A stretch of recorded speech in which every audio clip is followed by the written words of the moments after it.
You. Happy Sunday. What's going on, everybody? Welcome to the Awesemo.com NBA strategy show presented by Yahoo Daily Fantasy Sports. I'm Dave Loughran, closing out the weekend with you, usually with Josh Engelman, but he lost internet service. He just has shit internet down there, but that's all right because our boy Eric MacPherson, you may know him as EMac at EMac DFS on Twitter, joining me today to break down both slates. We're going to do a little hit on the early slate and then spend some time on the 5-game night slate. How we doing, man? It's doing good. We were talking before the show. It's been a while since we got to do together. We join the occasional behind the scenes production calls, but we haven't interacted just one-on-one in a long time here. It's been a while. I'll tell you, I'm still reeling from yesterday. Just a miserable day for me, man. Truly miserable. Did you see what Florida State did to against Virginia? Every top team in the top 6 lost yesterday for college basketball. It was a disaster. If you were betting the underdogs, you did quite nicely. Dude, Virginia, first of all, hits what was essentially a buzzer beater. 0.4 seconds left on the clock. Then it goes to a second. Florida State has to inbound from behind their own basket. Full court heave almost, and he drains it. So I'm like, all right, that's brutal. Multi-unit bet there. Then I go to the Miami game, and I'm like, okay, we're gonna make up for it here. This is easy because I got Miami at 8.5 EMac because DraftKings didn't pull it off the board when Murray and Pirtle and Keldon Johnson were ruled out. I was like, okay, closed at 12.5 in some spots. I'm like, okay, we're okay here. They go on to allow 129 points in regulation to the Spurs. So it's second half. I'm like, all right, they're down a bit. This can't last. Let me hit them again at 5.5. There's no way the Spurs can keep shooting at almost a 60% clip. Well, they did. And while they lost by 4, Hero and Bam both missed consecutive free throws, 4 in a row. And what a miserable day. I'm just glad to move on to the next day, man. So here we are. Yeah, I hear you. It was bad enough that I went to bed a little before 11. I didn't bother watching the last of the games. And I was excited because the last game started at 9 o'clock. I'm like, oh, I'm going to watch the whole slate for once. Yeah. No, when you're not winning, it's not fun to stay up and watch. It's not. I turned on the movie Taxi Driver, 1976, Robert De Niro. Let me tell you something, and this may rub some people the wrong way. That movie does not hold up. Wait, agree or disagree? Are you talking to me? I'm talking to you. You're talking to me? I'm talking to you. I see what you did there. That movie. It's there's a little things that kind of look, or I guess would be pretty skeevy right now. In today's day and age. Doesn't bother me. It would just, I thought it was slow moving and I thought the slow burn I don't think the climax was worth it. Like, would you rather watch that or Deer Hunter? Have you not seen the Deer Hunter? No, I have. I'm trying to think. Deer Hunter, it's so the very end when he goes back to see his friend in the bar and they play the suicide. That's just Christopher Walken, Russian roulette. It's a disturbing movie. I don't know. I was a little underwhelmed by it. I've always wanted to watch it. I've heard, a critically acclaimed flick. Young Robert De Niro. I don't know. I just don't think it really holds up. But I don't know. You guys tell me in chat. Am I right? Am I wrong? Generally speaking, I value my own takes on movies, and so does most of Twitter, EMac. So I think a lot of people are going to agree with me on this one.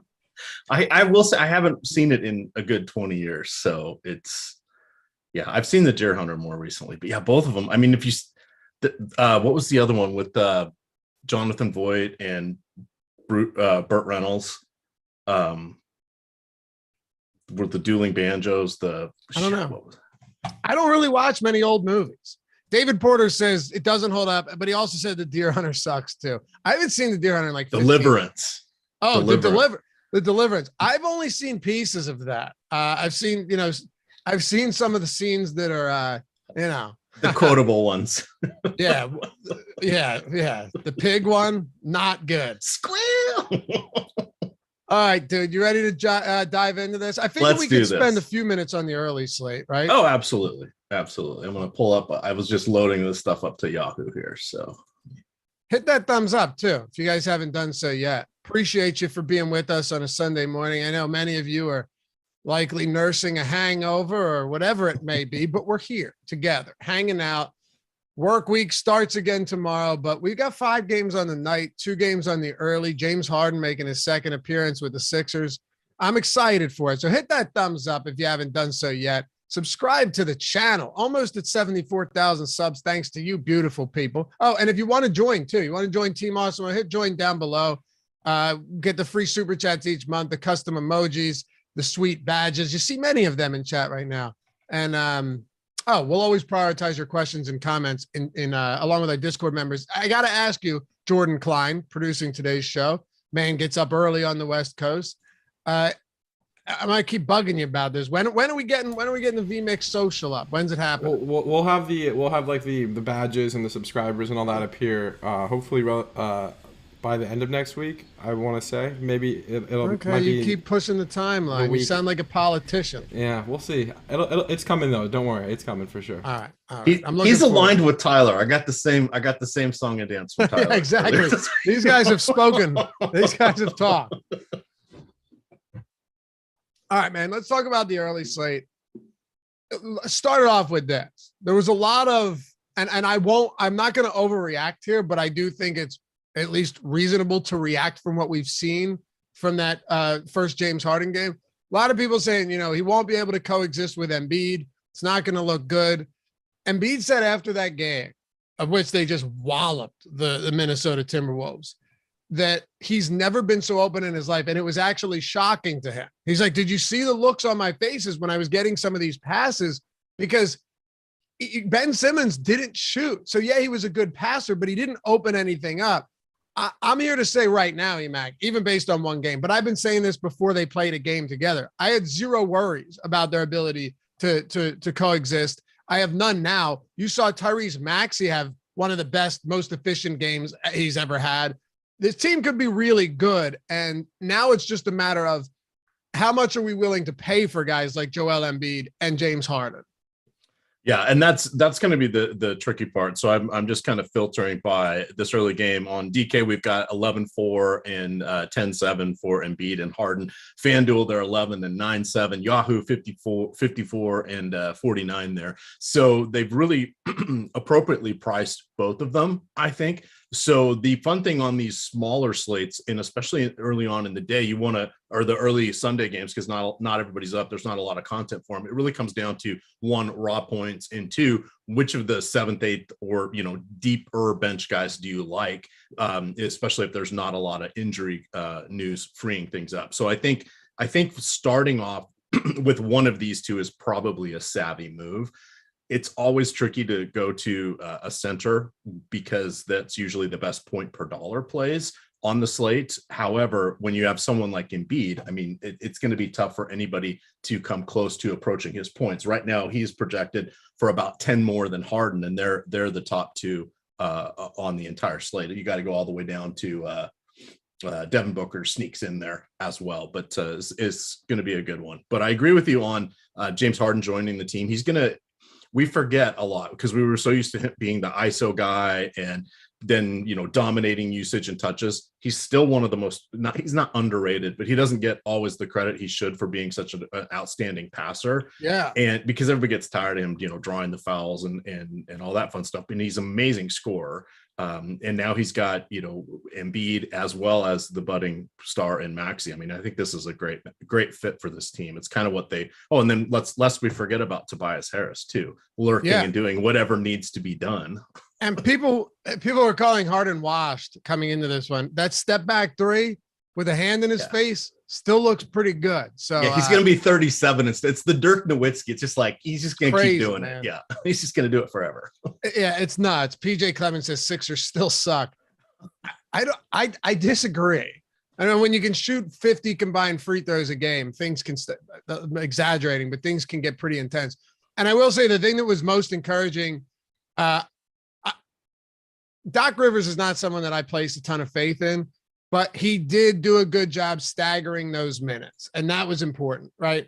Like Embiid played 25 of the 35 minutes that Harden was on the floor. Harden was not limited. So these are all things that we can take away from this. Embiid played 31 minutes, but here's the thing, right?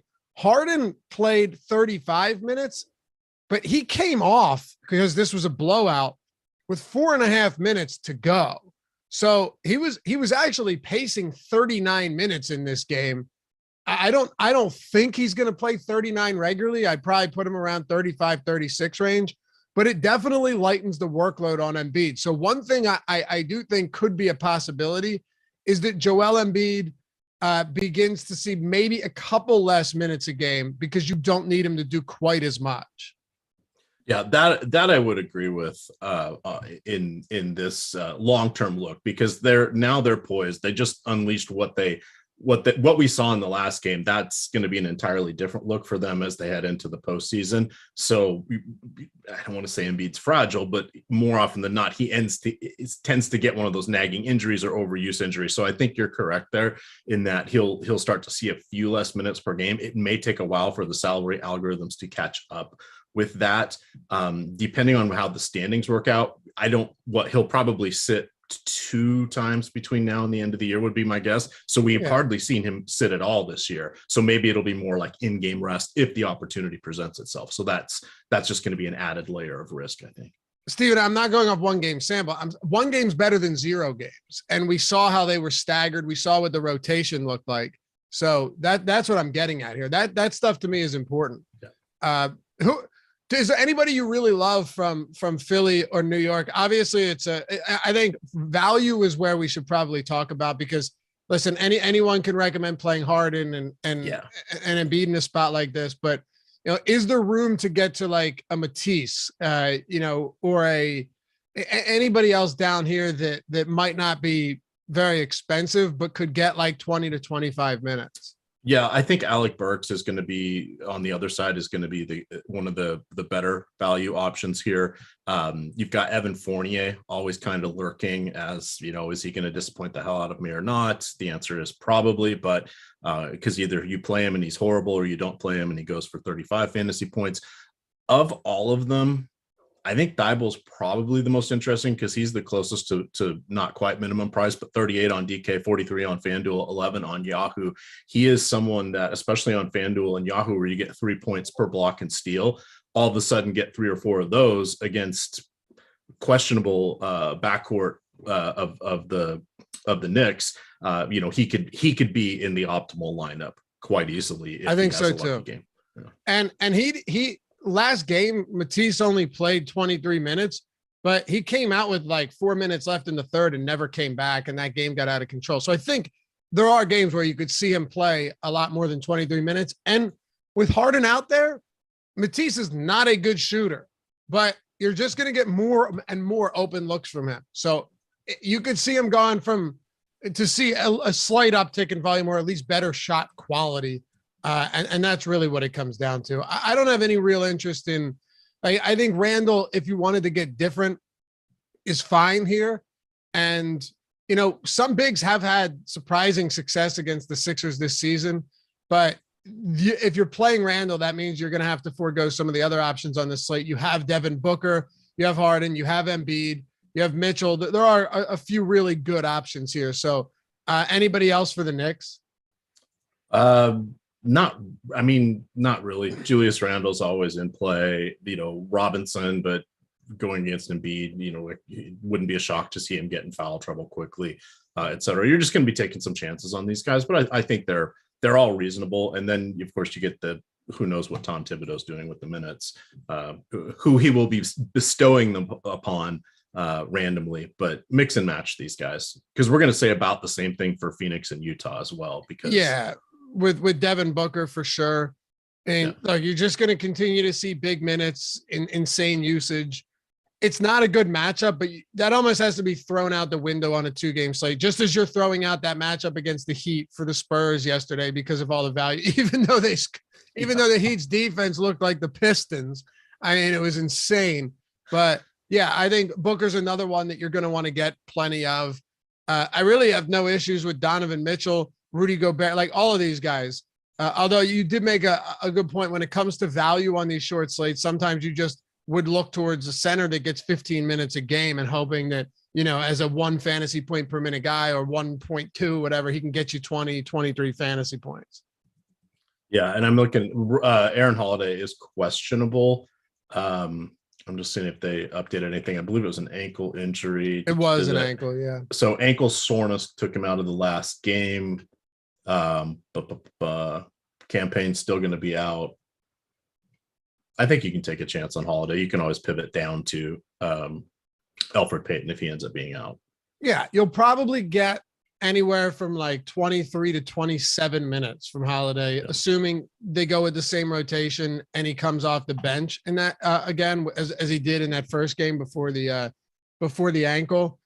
I mean, Elfrid Payton, even with Cameron Payne and Holiday out, still only played 14 minutes. So that's not an enticing spot. Yeah, and just so everybody knows, Aaron Holiday is not a great fantasy producer. I mean, think of how many spot starts he got when he was with Indiana and would put up, single digit or barely get into double digit points. Yeah, same thing with the Wizards. Just careful what you're wishing for. He's not the end all be all. There's a reason he's bouncing around the league. Right. Oh yeah. And then you've got Cameron Payne, or I'm not Cameron Payne, Cameron Johnson. And he's going to end up, I would assume that Cameron Johnson and Bogdanovich both have decent ownership at those 5K price points. I would agree. Because I'm just looking to see if there's anyone on Yahoo popping as well. Yeah, Cam Johnson on Yahoo at 16 is a great buy. What's Bogdanovich on Yahoo? Bogdanovich is 18. Okay. Gets a little tougher there just because there are a fair number of wing options. So you really need him to hit all his shots. Right. I mean, he doesn't do a lot of other stuff. Yeah. Completely scoring dependent. But who would you? Okay, let's wrap up the early slate. Who would you say your favorite value option is though on this slate? It's got to be Burks, right? It would be Burks kind of without being the extreme value, and then Royce O'Neal probably just because he'll be out there a gazillion minutes, and then I am not against going to JaVale McGee as well off the bench. Yeah, that's a good call. Anytime I know JaVale McGee's minutes are always, they're volatile, right? You don't know what you're going to get from him, but if you do, he could play 11 minutes and still give you 20. He did it the other day, right? Yep. It's not a good matchup, understandably so, but if he's getting bench minutes, a lot of them won't be with Rudy Gobert out there, so that's good. But if he ends up playing 17, 18 minutes, then you're getting into a good spot, and JaVale McGee can produce across the board. So yeah, no issues with that at all. All right, let's move this on to the main slate and tear through these 5 games, EMac. Before we do though, shout out to our sponsor, Yahoo Daily Fantasy Sports. EMac's been talking about them already. Great place to play. Best payout structures you're going to find. Lowest management fee. Other people may refer to that as rake if you don't know what management fees are. Lowest ones out there. You get contests with negative management fees. A lot of contests with 33% payouts. And even when it's like the 20% payouts, your min cash is always going to be at least 2x. So you're not going to lose your ass like you do on some of these other sites. It'd be tough grinding those tournaments. So check it out. But before you do, use the link in the description or the one that Jordan Klein did or is going to post into chat. Already did, my guy. Already did. Because you'll get a free month of Awesemo Plus Platinum. Every single thing on our site, every single tool we have, entirely free. All you have to do is sign up using that link, deposit, I think it's only $10, and enter a paid contest. We'll hit you up. We'll email you. We'll get you set up. We'll get you in the premium Discord, in the office hours channel where the pros answer your questions, help you better your game. And Yahoo's going to give you $10 as well in free play. So that $10 you deposited, boom, that's matched right out of the gate. And you have a $90 Awesemo Plus Platinum. Every single piece of content, every tool, every sport on our site, all you have to do is use that link and deposit $10 and enter a paid contest. I mean, why would you not? Yahoo Daily Fantasy Sports, sponsor of the Strategy Show. Check it out if you haven't done so yet. All right, EMac, main slate? Absolutely. Let's do it. So I guess the first thing is, are we looking at any stars and scrub situation? And are there any big injuries pending right now that we need to keep an eye on heading into lock? So Houston's looking pretty clean. The only person we have is Kevin Porter, who's questionable. Frank Jackson likely to come back. I think they were targeting today, if not the first game of next week for Detroit. But they'll end up sitting somebody or a couple people, but there's nothing really exciting there. Scrolling down, nothing really in Dallas and Golden State. Denver, they're the one of two teams on. I think they're one of two teams on the back, or maybe it was an earlier one. They're the only ones on a back-to-back on the main slate. Zeke Naji was out last night. Nobody played a ton of minutes per se. Jokic played about 34. That game was a lot closer than I thought it would be against Sacramento, but I don't see anybody else sitting there. And the Lakers in New Orleans, LeBron with his traditional questionable tag, but that's it as well. So no, it doesn't look like there's any moving parts, but it is Sunday. And we know that in the NBA on Sundays, random stuff happens. Yeah, I will say, I think there's one that's actually important here. Not the best matchup, but you did mention Denver, second of a back-to-back, come behind win yesterday, from behind win. Now they're playing on the road. If Justice Winslow sits, that makes things a little interesting, right? Because he's questionable with that Achilles soreness. Nurkic is out at least 4 weeks. McCollum's gone. Lillard's been out. Norman Powell's gone. You know, all of these guys are. Robert Covington's gone. So that would just open up more minutes. We can talk about that when we get there, but that's the one spot I'm looking at. Klay Thompson questionable as well against Dallas, but we'll kick it off with Detroit and Charlotte. The Pistons 10-point dogs against the Hornets, 229 total.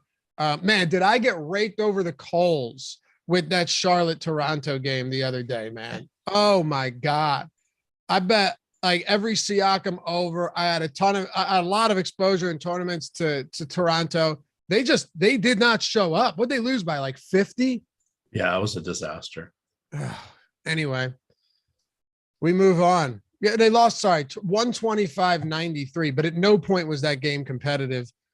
If we're talking about the Pistons, and our ownership is up today, if you're a premium sub and you want to follow along with us, you mentioned Jackson coming back, probably not a big deal at all, but Cade Cunningham is still at that low 7K spot, at least on DraftKings. Jeremy Grant, Bagley's is cheap. You got Sadiq Bey. All of these guys are interesting in that they're not overpriced anymore, but none of them are ever exciting.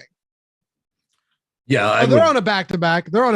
They played an early game against Boston yesterday, now that I think of it. Detroit did. Yeah, you're correct. Thank you. I knew one of the teams was. Yeah. Okay. So let me go look at that game real quick because I believe Boston won that pretty handily. Who played? It was close for a while. So Cunningham played 27 minutes. We had Jeremy Grant play 31, and then that was really it. Stewart played 30. Joseph played 34. I'm not worried about him. The only thing that makes me nervous a little bit on the back-to-backs is, could we see a kind of something come out with we'll know they don't have to put out an injury report because they're on the back-to-back, but something someone's not feeling well, or someone's going to get what am I trying to say? An in-day downgrade. Someone will pop up as questionable. We're not expecting between Jeremy Grant or Cunningham or one of those guys. It would not be a surprise at all if one of those guys is out. If they're out, I don't know that it opens up a ton of things. They have enough guys that'll just spread the minutes around. But fortunately, we'll know before this game starts. But I don't think it's going to be a big driver. But doesn't it seem to you that Detroit's going to get into that mode where, like they've done the last few second halves of the seasons, where they kind of rest everybody in shifts every other game as they continue to tank for nothing and then acquire misfitting front court front court big man. For sure. And I don't see why they would. Detroit spring tradition. I will. Yeah, exactly. I do. I usually don't love targeting the Pistons, but we have to consider the matchup here, right? Charlotte, second, they're essentially tied for the fastest pace in the league with the Houston Rockets. Defensively, they are, what are they? They're 8 or 22nd in defensive rating. It's not a particularly good basketball team at all, right? And they're also one of the worst rebounding teams in the league as well. They're 29th in rebounding this season. So what I think is actually interesting is if you're just looking at value, let's just assume that we don't have a ton of value right now out of the gate. And I mean, look, Drew Eubanks is pulling 21% right now in a wasted center rotation with Nurkic out. I mean, him and Watford, it sucks. I would rather go to like a Kelly Olynyk at half the ownership, or, or a Marvin Bagley, hope that one of them pulls 18 to 20 minutes. Kelly Olynyk is always a +1 fantasy point per minute producer. Phenomenal matchup here, much better than Portland. And then you have Marvin Bagley, who on the season is also almost a fantasy point per minute guy.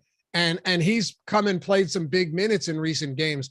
I don't mind getting to the cheap bigs here for Detroit at all, just given how good this spot is. And then if it gets out of control, you could see Kelly Olynyk getting a little bit of run late in the game too.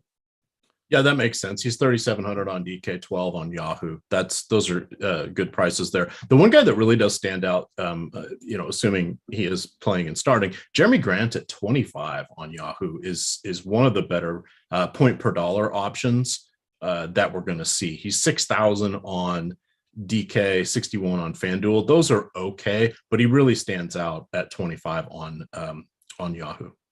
Yeah, 6K Grant.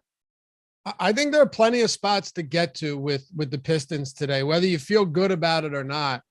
Just going up against Charlotte, if this game stays even remotely competitive, it is one of the best matchups on the slate. So Detroit, a team that I'll definitely be dabbling into, and the value there, it's not the craziest idea. Again, in the assumption that we don't get a lot of value, and it's Eubanks at 20% or Olynyk at 10. I'm fine going to Olynyk there. I don't think Eubanks is a particularly great player, and I think he's going to be limited to 19, 20 minutes anyway. So only maybe a minute or two more than Olynyk. And Bagley getting 13% right now seems low. Anybody for Charlotte stand out to you as just top options today? LaMelo Ball is always going to stand out. He's getting a lot of popularity there on FanDuel, 30%. He's coming in at 8,800. DK's got him strongly priced at 9,600. He's a little more neutral there. And then Yahoo at 40, also kind of neutral. The question would be, where do you start to go with some of the top end guys? LaMelo Ball is in that sweet spot on Yahoo where he's around 40. That's going to be overlooked in a lot of the stars and scrubs build. And that's, I like to, when I play on Yahoo, which I do almost every day, I like to hand build 2 or 3 lineups because I like the decision points that you have to go through. I'll look and run crunches and see who's popping up, but you can start to find different leverage options or people that, or players that may not come out for the mass multi-entry people. And LaMelo Ball looks like one of them in that particular price point where the optimizer's not going to like him. They'll go higher or lower. Yeah, I feel like it looks that way for most of Charlotte today, just in terms of ownership here. Like Miles Bridges, a little bit, Kelly Olynyk. It's not really the best team to target. I do agree with you, though, when it comes to LaMelo, you can, at minimal ownership for a 5-game slate, it's hard to go wrong there. You do have Jokic, Doncic on this slate, LeBron without Anthony Davis, Steph Curry, maybe without Klay Thompson. So a lot of top tier players. That's going to put LaMelo in a spot where for tournaments, and I'm assuming you're talking about for tournaments, it makes him pretty interesting. Do we talk about things besides tournaments? Not really. I mean, some NBA cash games you're lucky if it's a 2v2 these days. Right. Once you get out of the all-star break, you're down to the diehards. So They know what they're doing. Yeah, 100%. And it's pretty easy just to know. People ask all the time, like, do you have cash game content? You just use all of our tools. You don't need cash game content. You just look at ownership or just run a crunch, an unadulterated crunch, and take the optimal. Like that's pretty much what goes on these days. So yeah, you're right. We don't really talk about it. We will talk about the Clippers in Houston though, because LA has, when I said one of the best matchups for Detroit, I was talking about the Clippers having a pretty damn good matchup as well. Houston, number 1 in pace, 30th, dead last in defense. This team's terrible. They have to play fast. They have to.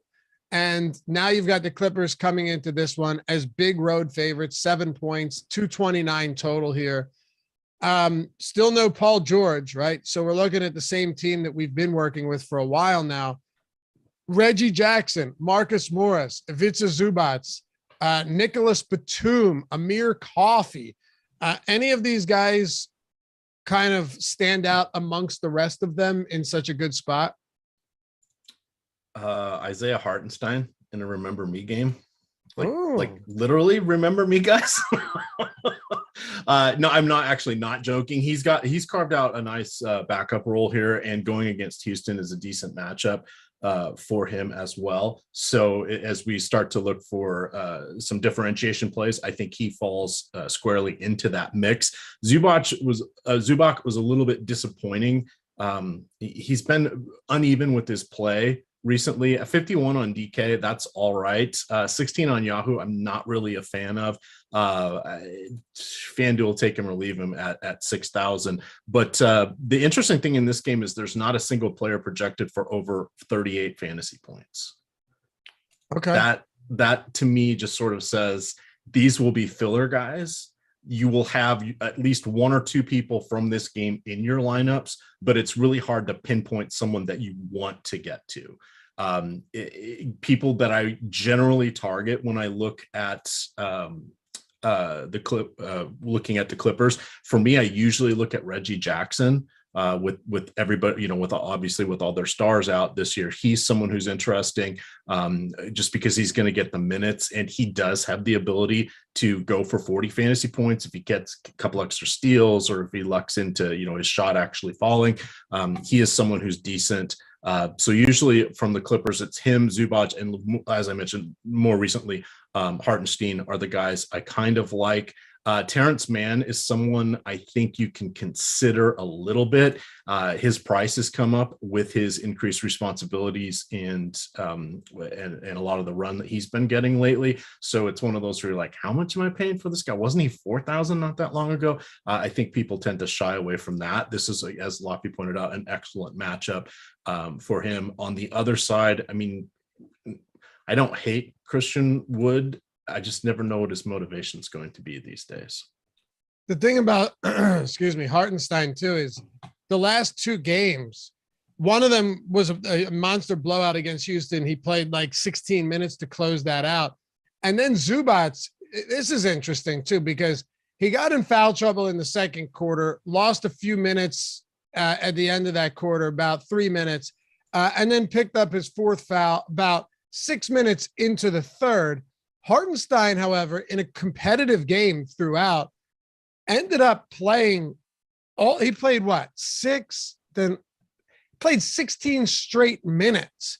And then they closed it out with, what do they close out with? Covington, Terrence Mann, Marcus Morris, Reggie Jackson, and Luke Kennard. So actually, this is sometimes Popcorn Machine messes up. 1, 2, 3, 4, 5. Either way, I think Hartenstein could definitely see minutes. I just don't know if he's going to see minutes unless it's a or considerable enough minutes like he has recently, unless it's a blowout or Zubac is in foul trouble. But I don't hate it because this could absolutely be a blowout, and it's a 5-game slate. So, yeah, he's an interesting play for sure. And he's a quality fantasy point per minute guy, no doubt about it. When it comes to the Rockets, I mean, really the problem with targeting them lately or even betting props on these guys, they're just so bad that so often the games aren't competitive. No one's really pulling any ownership today. Like Eric Gordon's getting the most on DraftKings, at least at 10% EMac. They're just not really on the radar for most people right now. No, and that it just makes a lot of sense. Even if Porter Jr.'s out, they still have most everybody healthy, and it's the as the Gundacker likes to say, it's the spin the wheel, make a deal with the minutes. Who gets bestowed the lucky minutes? Which one of the wings is going to get 35 minutes today out of nowhere? One of them will be a recipient for that for Houston. Good luck guessing which one. Yeah. Well, I'll say this much. If Porter Jr. is out, I will have interest in Dennis Schroeder because. Okay. That's fair. That's right. Fair. Because Schroeder played 2 of those games without Kevin Porter. One of those was without Eric Gordon, but he played 39 minutes in one of them. In the first one, he had like 23 potential assists in that game. It was crazy. And a ton of usage, or 28% usage. And then the next game against the same Clippers team, they got obliterated and he played 30. but he was on pace to play almost 40 again. And then he played 28 minutes against Orlando in the game following that. So I think if Porter's out, you could see easy 36, 38 minutes from Schroeder. I don't think 5,100 is a bad price point there. No, and that's fair. And just looking at the game when absolutely, if he's out, then I think Dennis Schroeder becomes a fine option. Looking at that Orlando game where they both played together, there was one stretch where neither one was on the court in the fourth quarter. Who were they using as the point guard? You're talking about against Orlando? Yeah, it looks like Garrison Matthews probably was technically. Well, Deshaun could have been Tate's out Eric there too. Gordon. I don't know. It could have been any of those guys. But they're all like secondary options. So I just found I was expecting to see one of those two guards would be on the court the entire game, right? So I think the reason for that is because Porter rolled his ankle late in the third, so may have just had to make adjustments because you didn't want to run maybe Schroeder for like 20 straight minutes consecutive. I think that's probably what it is, but. Yeah, just keep an eye on Porter. Is he legit questionable? I think he is, right? Yes. And he rolled it on Friday. There's a good chance he sits this game and Schroeder becomes a pretty good play. So worth keeping an eye on. Anything else for this one? No, we're good. All right. Oh, by the way, thanks. We're well over 100 likes. We only asked early, so appreciate you guys. It's the EMac effect, baby. That's what it is. I'll take the credit. Thank you. If you haven't done so yet, though, atone for your sins. We forgive you. But hit that thumbs up. Only takes a second. Helps us with the YouTube algorithm. If it didn't, I wouldn't really give a shit. I wouldn't say anything. Okay. It's not a pride factor, although feels good when we can rack that up, but it helps us a lot. There's no doubt about it. So if you like the content, consider donating by doing nothing other than hitting the thumbs up and subscribing. All right, EMac, Dallas and Golden State. Let's flip the page to this one. Luka Doncic against the Warriors today, obviously going to be pulling quite a bit of ownership. Among all of the high-priced players, like the elite price players, he's getting more ownership right now than any of them on DraftKings. Yeah, so he's 31% on DK, 40% on FanDuel, 22% on Yahoo. He is at Yahoo kind of has a cap at 56. They usually don't put players above that. Occasionally you'll see somebody on a short slate or something gets a little weird. They'll go to 60, but he's that's kind of their soft cap. Here. I like him across the board. Steph Curry is you're not getting a big discount on DraftKings compared to Doncic, which makes it a little tougher there because we have him about 10 points projected less. But on FanDuel, you're getting almost a $2,000 savings. That is rather decent there. And on Yahoo, you're getting him for a 25% saving. So I think Steph Curry becomes interesting on those sides, similar to what we mentioned with LaMelo Ball. He's kind of going to be lost in the shuffle as people are jamming in the stars and scrubs. So I think those would obviously be do you need us to tell you that these are the two obvious plays of this game? No, but there are reasons where you want to go away from the ownership percentage that we're sharing, because the leverage is how you make your differentiation in basketball against the field, because it's a very projectable sport.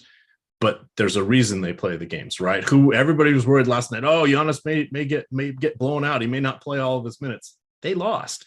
Miami's going to crush San Antonio. Nope. Somehow San Antonio. Hey, easy there. It's just pal.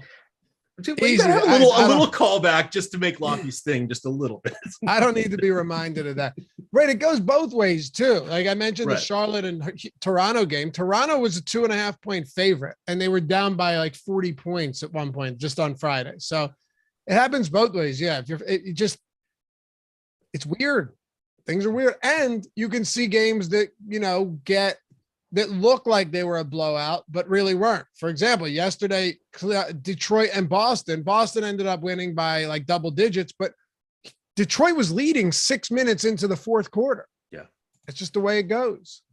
Other than that, though, like Jalen Brunson on FanDuel, I guess, and Yahoo is is serviceable just because he's playing huge minutes still. But I don't really like anything else from Dallas. Yeah, it's too Spencer Dinwiddie, not really. Maxi Kleber, not particularly. Rather roll the dice with Hartenstein. Yeah, Andrew Wiggins, all-star Andrew Wiggins, not particularly. Jordan Poole, maybe Jordan Poole. So scoring dependent though. Makes it tough for him. But if Klay Thompson ends up being out, then Poole and Lee would be the ones that get some extra minutes there, or Curry gets a few extra shots. Because Klay Thompson's been interesting, man. When he's out there, he gets just taking all the shots in the world. Oh yeah, a lot of usage going to Klay Thompson for sure. Still on that, from everything I've seen, 30-minute limit, but 30 minutes of Klay is still a lot of minutes. All right, 3 down, 2 to go. We'll talk about Denver here. I did also mention this earlier when we were talking about Yahoo, but if you guys wanted to check out everything we have over at Awesemo, you have the Awesemo NBA, Awesemo plus NBA subscription. You can do it for a week, a month, a year. You can get the Fantasy Cruncher add-on. We have the player projections, ownership projections, the rankings, the top stack tool for other sports, the boom bust tool, basketball, baseball if it happens, PGA, MMA, NASCAR, esports, everything. If they have contests out there for it, we got premium content. All of our tools built by Awesemo himself too.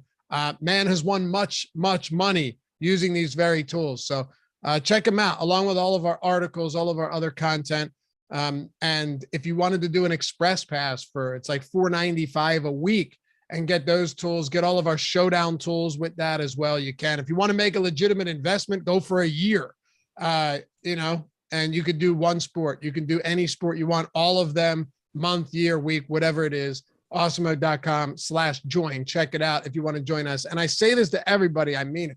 Don't forget to join our Discord channel. We got our Discord. We got Discord channels for everything. We have the premium office hours channel where you got the pros that are with us at Awesemo answering questions. It's an invaluable resource that too many people don't take advantage of. All right, EMac, Denver on the road, second of a back-to-back against the Blazers, who are without Nurkic, could be without Justice Winslow. So that's something to pay attention to throughout the day. 9 p.m. start. I don't know if we're going to get news, but how much Jokic do you want at his current price point? So I'm just looking to see, as I mentioned, not a lot of people played heavy minutes last night for Denver. Jokic played 34, Barton 30, Gordon 32, Morris 31. Their guys are coming off the All-Star break, so I'm not worried about this back-to-back. Denver needs to keep banking wins, and which is going to prove fruitful if they end up getting Michael Porter Jr. and back. Rumor is he's going to play in the postseason potentially, and then Jamal Murray may come back in a week or two. So Jokic will be getting some help. In the meantime, he's just a phenomenal. He's the reigning MVP. He's a phenomenal fantasy performer. He's probably the guy I want to build my lineups around tonight. I just don't see Portland being equipped to do anything about him tonight. And last night we saw a triple double from him. He is, it's rare for him not to have a double double between getting assists or getting rebounds. He's just a stellar performer to build your lineups around, and he's probably my play of the day, I would think. I was gonna bet the Jokic triple double yesterday, and it was like plus 240. Like, I'm good. It's not that exciting when it's No, like, oh, really? Not at all. But Embiid's the MVP, by the way, EMac.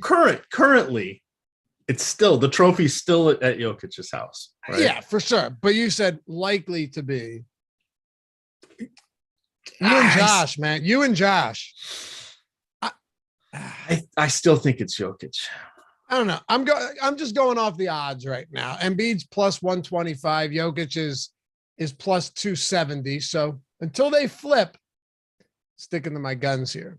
Plus, this is one spot where I don't think you could go wrong with either one. Let's put it that way. I would not feel slighted if it ended up being Embiid as the MVP. Yeah, right. I'll admit when I'm being a homer in something like this where I have nothing riding on it. Of course, I'm going to say it's Joel Embiid. Plus, I also think it is DeMar MVP. Get out of here, Jordan. I mean, DeMar DeRozan's having a phenomenal season. He's not the MVP though. No way. All right. Someone also said Barton's been balling out lately. He had a solid game. The pricing on these guys, I think, is always viable. Like Barton, 5,900.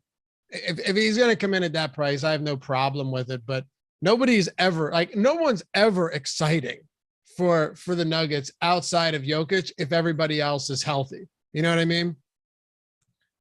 I wonder how many people in chat remember that Will Barton used to play for Portland. For who? For Portland. Yeah, of course. It's a remember me game, Loughy. It was what, 7-8 years ago? Yeah, right. And it's hardly a revenge game either.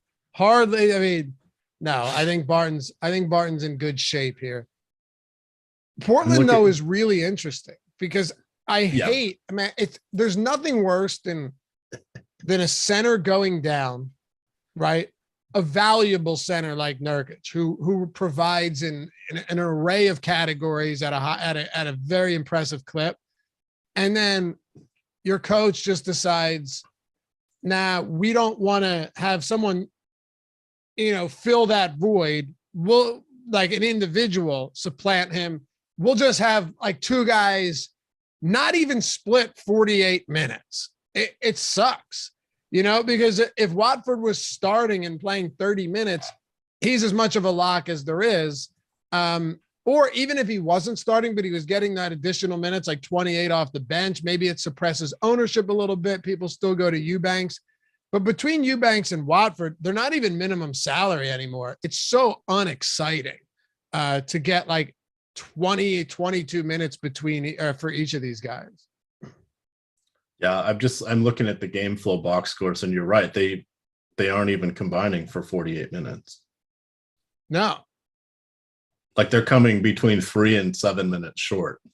That's a fair chunk of time, especially with no Robert Covington or other people like that. They'll just slide over and play the 5. It's like, no, they're really going small. I think so. And another thing to consider is I was looking at this going, all right, so what did this look like? What did the blowout look like? Watford closed the game out. So I guess they probably would play 48 minutes. They were down by like 37 points at one point, and the bench was emptied for the entire fourth quarter. So I think they probably will get 48 between them. But it's still not exciting. Like Eubanks is just not great. If you're getting to one of these guys, is there anyone that you like more than the other? Probably Eubanks, but that there's really, if he's starting, you would like to think whichever one is starting in this type of a situation has the edge of getting the extra 4 to 6 minutes on their side, right? That's kind of when you look at these sort of shared positional situations. How many minutes did Eubanks play in the first half?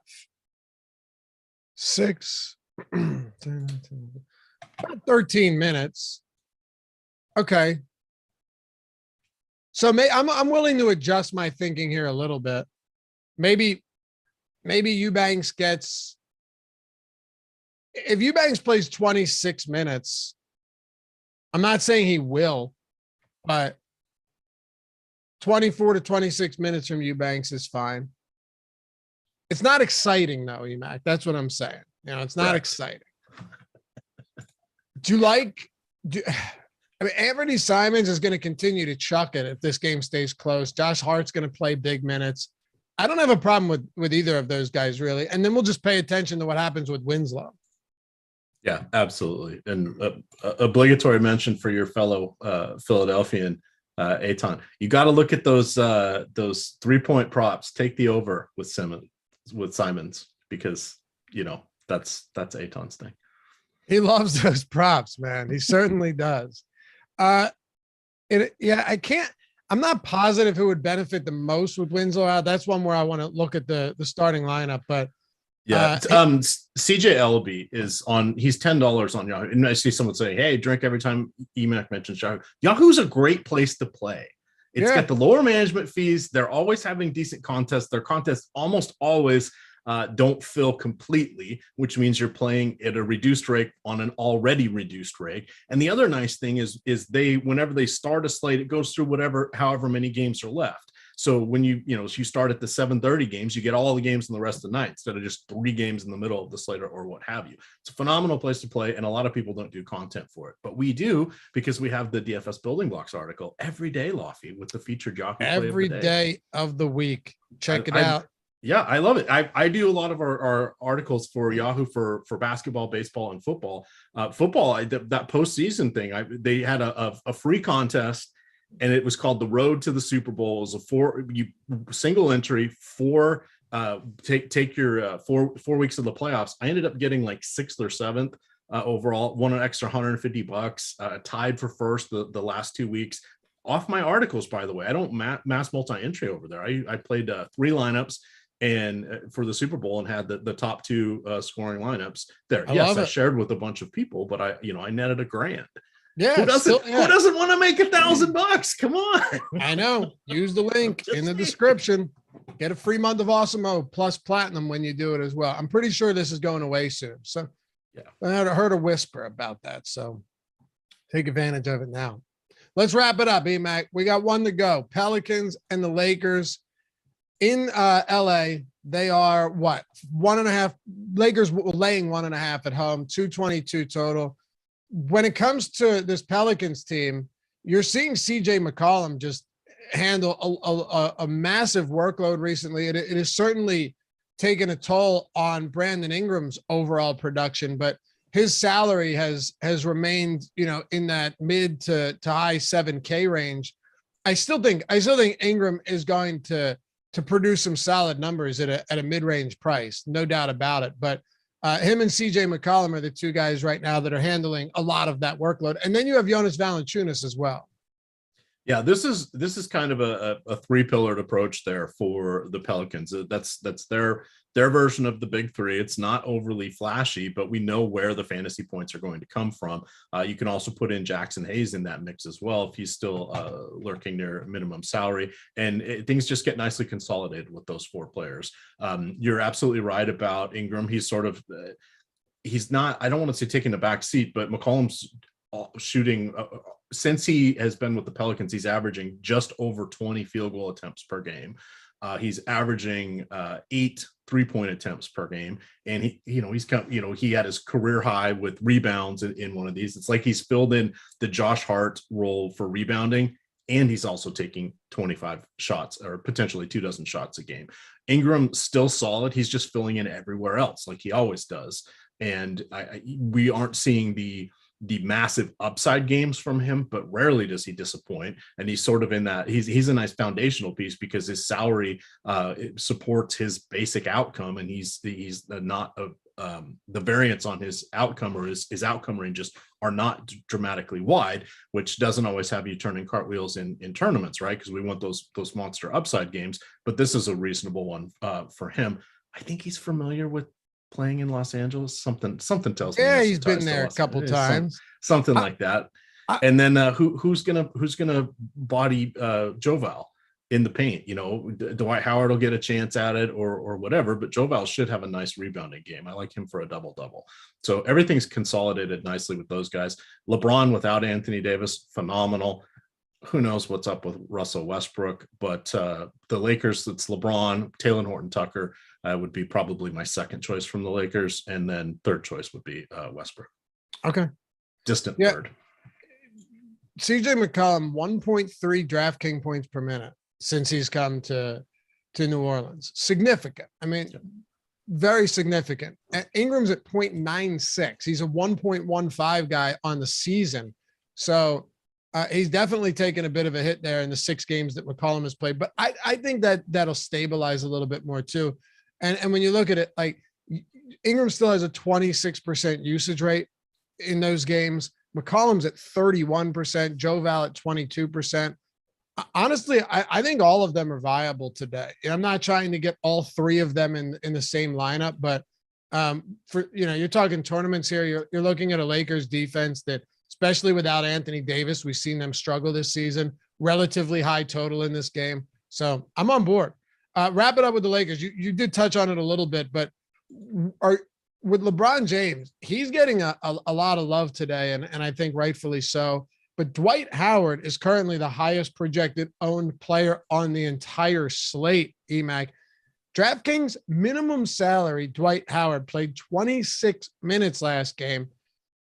Do we think he's going to get that same amount of minutes today? It's very possible going up against a big center in Dwight Howard, but I'm not necessarily sure it's necessary. Howard's not. I'm sorry, in Valanciunas, but are we looking at Dwight Howard as still a defensive anchor where you want him out there against Joe Val? I'm looking at that game. I mean, 16 rebounds. He had a great game, huge game. That's like he's got double-digit rebounds 5 times this season. Now he's a part-time player, and this was also just the first game in a month where he played more than 13 minutes. The last game was.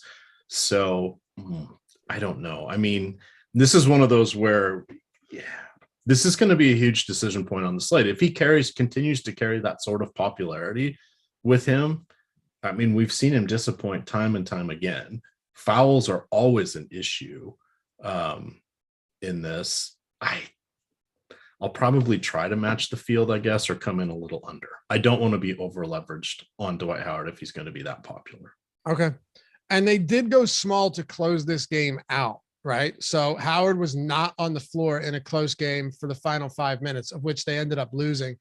It was LeBron, Reeves, Westbrook, THT, and Carmelo Anthony. And we saw them go with something similar as well at stretches of this game. So it's definitely possible that they want to do that, but I'm not sure it's necessary. I think you could give Howard, how many minutes are we projecting him for? We can wrap it up with this because that seems relatively important here.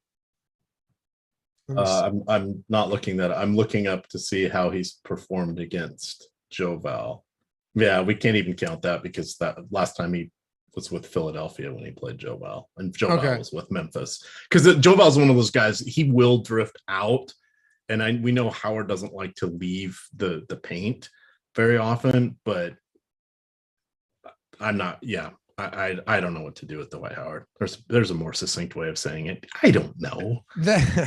We're projecting him for 22 minutes. If 22 and a half minutes. If Howard plays 22 and a half minutes, you're going to want a lot of him. I mean, it's that simple. At minimum salary against 22 minutes is the break point for him to be kind of a double play. Yeah. And if he gets a double, then you're kicking yourself if you don't have him, because then he gets 2 blocks and a steal with that, and all of a sudden he's flirting with 30 fantasy points. Yep. Hey man, this has been fun. We're up against it, but it's been a blast. It's fun to do a show. It's been a long time since you and I have done a show together. It has been a while. It was a pleasure, Dave. I appreciate that. It's fun sitting in the analyst chair from time to time. How about that, man? That's always good. And it wasn't my first show I did with Greg. I was thrown off kilter because I've watched him for so many shows, and I hadn't done a show with him in like 5 months. And I kept forgetting I'm the one that needs to be asking him questions and setting him up. I'd be thinking in my mind as I wonder what he's going to say next. And it's like, I'm the one that needs to ask him what he's going to say next. So. Yeah. I'll close it with this. Sir Dave says, do you guys like Watford? Again, I'm assuming if the game is close, they get 48 minutes between the two of them. I don't know. Here's a different way of saying it. We're almost assured to play 2 centers in our lineups on DraftKings and on Yahoo, because Jokic is going to probably be one of them. And then there's a variety of other options, and Howard and Olynyk and Watford and all those other guys are okay value options, but they're better than some of the cheap guards or forwards. So I think we're going to end up with 2 centers on most of our lineups tonight. Okay. Do we like them? No, that second spot's going to be guys cycled through. Right. Indiscriminately, Dave. I think it's just going to be, I guess this lineup has Wofford. Oh, I guess this one has, Howard. Oh, I guess this one has somebody else. JaVale McGee. Yeah, he's fine. But I would say this, I'll just go back and maybe I'm on an island here, but if it's, Watford if his ownership begins to come up, I think he's at around 15% right now or something. I still think you could look to an Olynyk in a far better matchup, or like a Bagley, those guys too. So really, you're just going to, outside of Dwight Howard, I think you can just spray with some of these value centers, and Watford will probably be in the conversation. So anyway, appreciate you guys as always. Got over 500 watching still, and it's been fun. Shout out to Jordan Klein, as always, producing the show, doing a fantastic job. EMac, they can follow you at EMac DFS. Check out his building blocks article 7 days a week. Follow me at Loughy_D, and stick around later today. You have the deeper dive coming up. That is, who do we got on the deeper dive? We got Loughran and Eric, and then you'll be back, EMac, to close it out live before lock with Terry McBride. We'll see you back here later tonight on the Awesemo YouTube channel. Peace.